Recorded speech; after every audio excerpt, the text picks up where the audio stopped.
Malam itu, aku terbangun dengan jantung yang berdebar di sebuah kamar yang terasa asing, meski itu adalah rumahku sendiri. Di sampingku, Pak Budi, ayah mertuaku yang selalu tersenyum ramah, tidur dengan tenang. Namun, aku merasa ada yang salah. Di balik kebaikannya yang selalu menenangkan, ada rahasia kelam yang tak pernah kusangka. Ayo kita simak cerita selanjutnya. Sebelum kita lanjut, jangan lupa subscribe channel Mamah Salsa ini. Like dan komen. Terima kasih semuanya. Mari kita simak bersama-sama kelanjutannya. Hari itu, aku baru saja selesai mengurus rumah. Suamiku, Arya, baru saja pulang dari perjalanan dinasnya dan sudah kembali ke kota untuk liburan singkat. Aku senang, tapi juga merasa cemas, karena liburan kali ini cukup singkat dan setelahnya dia akan kembali bekerja di luar kota. Sore itu, aku sedang duduk di ruang tamu, menyusun rencana untuk memasak makan malam. Tiba-tiba, pintu terbuka dan ayah mertuaku, Pak Budi, masuk dengan senyuman hangatnya. "Selamat datang, Pak." "Masuk, duduk dulu," kataku sambil bangkit dari kursi dan menawarkan tempat duduk. "Terima kasih, Nak. Bagaimana kabarmu? Sehat-sehat saja?" Pak Budi bertanya, sambil duduk di kursi dekat jendela. Aku mengangguk. "Alhamdulillah, sehat. Arya baru saja pulang, tapi dia harus segera pergi lagi besok." Pak Budi menghela napas. "Oh, kasihannya. Tapi, kamu nggak sendirian kok. Kalau butuh bantuan, ayah bisa bantu." Aku tersenyum mendengar tawaran itu. Ayah mertuaku memang sangat perhatian. Selalu ada untuk membantu, bahkan ketika suamiku tak ada di rumah. Selama beberapa minggu ini, aku sering menghabiskan waktu bersama Pak Budi, berbicara banyak hal. Kadang-kadang, dia juga membantu aku dengan pekerjaan rumah yang tak bisa aku lakukan sendiri. "Tadi, ayah sempat masak apa?" tanyaku, mencoba membuka percakapan lebih lanjut. "Ah, hanya masak sayur asem sedikit. Ayah suka masak buat sendiri, biar nggak bosan makan di luar," jawabnya dengan tawa kecil. Kami berbicara ringan, membahas hal-hal sepele. Terkadang, aku merasa Pak Budi sangat ramah dan hangat, seperti ayah kandungku sendiri. Tanpa sadar, waktu berlalu dengan cepat. Saat malam datang, aku merasa lelah dan memutuskan untuk tidur lebih awal. Arya belum kembali, dan aku merasa agak kesepian. Aku tidur dengan tenang, tak berpikir apa-apa. Namun, sesuatu yang aneh terjadi malam itu. Di suatu malam yang tenang, aku terbangun tengah malam, merasa sedikit bingung. Ternyata, aku sedang berada di tempat tidur bersama Pak Budi. Aku panik sejenak, tak tahu apa yang terjadi. Ternyata, tanpa sadar, aku sudah tertidur begitu pulas hingga tanpa sengaja Pak Budi juga duduk di ranjang dan tidur bersamaku. Aku merasa canggung, tapi tidak tahu harus berbuat apa. "Ayah?" tanyaku perlahan, masih terkejut. Pak Budi terbangun dan melihat ke arahku. "Maaf, Nak. Aku nggak bermaksud mengganggu. Tadi ayah hanya duduk sebentar. Mungkin kamu kelelahan, jadi ayah nggak engeh kalau kamu sudah tidur." Aku hanya terdiam, mencoba memahami situasi. Sambil berusaha tenang, aku berkata, "Gak apa-apa, ayah. Hanya saja aku sedikit bingung." "Jangan khawatir, Nak. Ayah nggak akan macam-macam. Kamu bisa tidur dengan nyaman," jawab Pak Budi dengan nada yang meyakinkan. Aku pun memutuskan untuk kembali tidur, meskipun hati ini mulai terasa tidak nyaman. Keesokan harinya, Aku merasa aneh dan tidak bisa mengingat semuanya dengan jelas. Tapi, satu hal yang pasti, ada perasaan tak biasa yang mulai tumbuh. Hari-hari setelah kejadian malam itu, aku merasa canggung. Meskipun Pak Budi selalu bersikap baik dan penuh perhatian, aku tidak bisa menghilangkan rasa aneh yang mulai mengganggu pikiranku.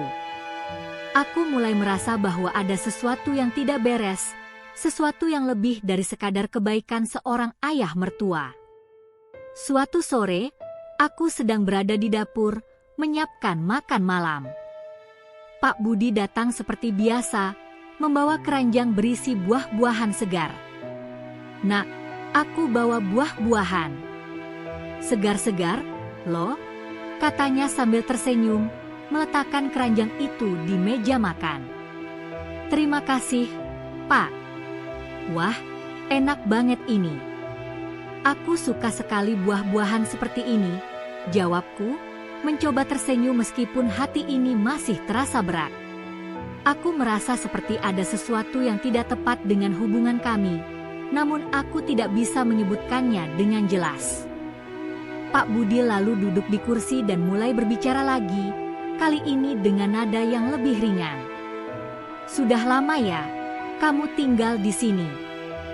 Gimana rasanya? Betah?" tanya Pak Budi. "Betah kok, Pak. Semua baik-baik saja. Hanya kadang merasa kesepian kalau Arya kerja di luar kota," jawabku jujur, meskipun aku merasa agak canggung saat itu. Pak Budi mengangguk dan tersenyum. "Ya, Ayah tahu. Tapi kamu nggak perlu khawatir. Ayah akan selalu ada kalau kamu butuh teman ngobrol." Aku hanya tersenyum, meski sedikit merasa risih dengan perhatian yang terlalu intens. Sesekali, mataku tertuju pada jam di dinding. Waktu sudah semakin malam. "Pak, aku mau tidur dulu. Arya belum datang juga. Aku capek banget tadi," kataku sambil menghapus keringat di dahi. Pak Budi bangkit dari kursinya dan berjalan ke pintu. "Baik, Nak. Tidur yang nyenyak. Ayah pasti jagain kamu." Aku mengangguk, lalu pergi ke kamar untuk tidur. Malam itu, aku tertidur lebih cepat dari biasanya. Namun, entah kenapa aku terbangun tengah malam, mendengar suara percakapan dari ruang tamu. Aku mencoba untuk tidak menghiraukannya, namun suara itu terdengar semakin jelas. Tanpa sadar, aku bangkit dari tempat tidur dan mendekat ke pintu kamar. Perlahan, aku mengintip keluar dan melihat Pak Budi sedang berbicara di telepon. "Ya, aku tahu, tapi jangan khawatir. Aku akan terus berhati-hati. Jangan sampai ada yang tahu." Suara Pak Budi terdengar agak terburu-buru. Aku merasa penasaran dan hati ini mulai berdebar. Aku tidak tahu siapa yang sedang berbicara dengannya, tapi kata-kata itu membuatku merasa ada sesuatu yang tidak beres. Aku tahu ini salah, tapi aku tidak bisa berhenti. Lanjut Pak Budi, suara sedikit bergetar. Aku harus terus menjaga semuanya agar tidak ada yang curiga. Aku terdiam di balik pintu, perasaan bingung dan takut bercampur. Aku tidak tahu apa yang sedang terjadi, tapi aku merasa bahwa Pak Budi menyembunyikan sesuatu yang besar, sesuatu yang bisa mengubah segalanya. Setelah beberapa menit, Pak Budi menutup teleponnya dan kembali ke kamarnya. Aku masih berdiri di depan pintu, mencoba mencerna apa yang baru saja aku dengar. Siapa yang dia bicarakan? Kenapa dia merasa takut? Keesokan harinya, aku mencoba untuk berpura-pura tidak tahu apa-apa. Namun, di dalam hati, aku sudah mulai merasa ketegangan yang semakin kuat. Ada sesuatu yang harus aku cari tahu. Keesokan harinya, aku tidak bisa lagi menahan rasa penasaran yang semakin mengganggu. Suasana di rumah terasa semakin canggung, dan perasaan tidak nyaman itu semakin membesar. Malam sebelumnya, Aku mendengar percakapan Pak Budi yang membuatku terkejut, dan aku tahu aku harus mencari tahu lebih lanjut. Saat makan malam, Pak Budi duduk di meja makan seperti biasa. Suasana tampak biasa, namun hati ini terasa gelisah. Aku tidak bisa menahan lagi perasaan yang sudah terpendam. Setelah beberapa menit berbincang ringan, aku memutuskan untuk bertanya. "Pak, ada yang harus aku bicarakan," kataku dengan suara agak terbata-bata. Pak Budi menatapku dengan wajah yang penuh perhatian. "Ada apa, Nak? Kamu tampak serius sekali." Aku menelan ludah, mencoba untuk mencari kata-kata yang tepat. "Tadi malam, aku mendengar percakapanmu di telepon. Apa yang sebenarnya terjadi, Pak? Apa yang kamu sembunyikan?" Pak Budi tampak terkejut, wajahnya berubah serius seketika. Ia menghela napas panjang dan menunduk, seolah sedang mencari cara untuk menjelaskan. "Nak, maafkan ayah. Aku seharusnya tidak melibatkanmu dalam masalah ini," jawabnya dengan suara yang pelan dan penuh penyesalan.